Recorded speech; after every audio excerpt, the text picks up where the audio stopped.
एक ऐसा रूल है जो दुनिया के सबसे पावरफुल लोग सालों से यूज करते आ रहे हैं और तुम्हें पता भी नहीं। ऐसा रूल जो कमजोर को ताकतवर, गरीब को अमीर और मूर्ख को बुद्धिमान बना दे। और हैरानी की बात तो यह है कि ज्यादातर टैलेंटेड लोग इसी एक गलती की वजह से जिंदगी भर वहीं के वहीं रह जाते हैं और वहां कभी नहीं पहुंच पाते जहां वो पहुंचना चाहते हैं। सोचो, तुम मेहनत करते हो, तुम स्मार्ट हो, तुम सबसे अच्छा काम करते हो, फिर भी प्रमोशन किसी और को क्यों मिल जाता है? मैं बताता हूँ। ऐसा इसलिए है क्योंकि दुनिया सिर्फ टैलेंट से नहीं चलती, दुनिया परसेप्शन से चलती है, नजरिए से चलती है। और इसीलिए रॉबर्ट ग्रीन ने अपनी famous book 48 law of power में पहला लॉ लिखा, नेवर आउटशाइन द मास्टर। इस लो का मतलब ये नहीं है कि तुम अपनी पावर छुपा लो। इस लो का मतलब है कभी भी किसी इंसान को ये फील मत होने दो कि तुम उसकी पोजीशन या इम्पोर्टेंस के लिए खतरा हो, चाहे वो तुम्हारा बॉस हो, टीचर हो, सीनियर हो या कोई रैंडम इंसान, क्योंकि वो तुम्हें खतरा मानकर तुम्हारे लिए खतरा बन जाएगा। अब तुम कहोगे इसमें क्या बड़ी बात है? कुछ नहीं, बस तुम बेवजह का डिस्ट्रैक्शन खड़ा कर लोगे, उसके बाद 2, 4, 10 और बहुत सारे डिस्ट्रैक्शन जो तुम्हें वहां से भी नीचे खींच लाएंगे जहां तुम अभी हो और जहां तुम जाना चाहते हो।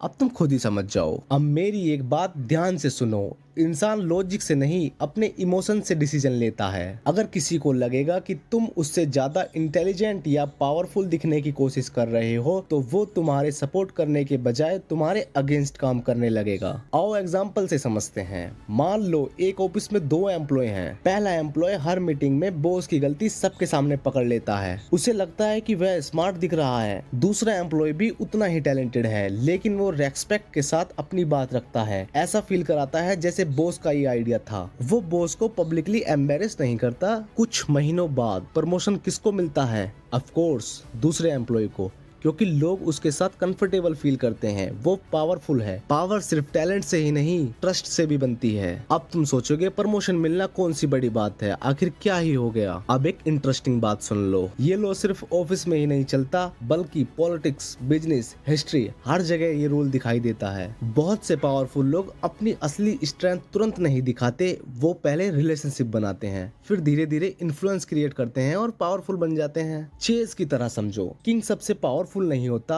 लेकिन उसके अगेंस्ट सीधा अटैक करना अक्सर गेम हरा देता है। ओके, तो वीडियो का आखिरी part, how to use this law.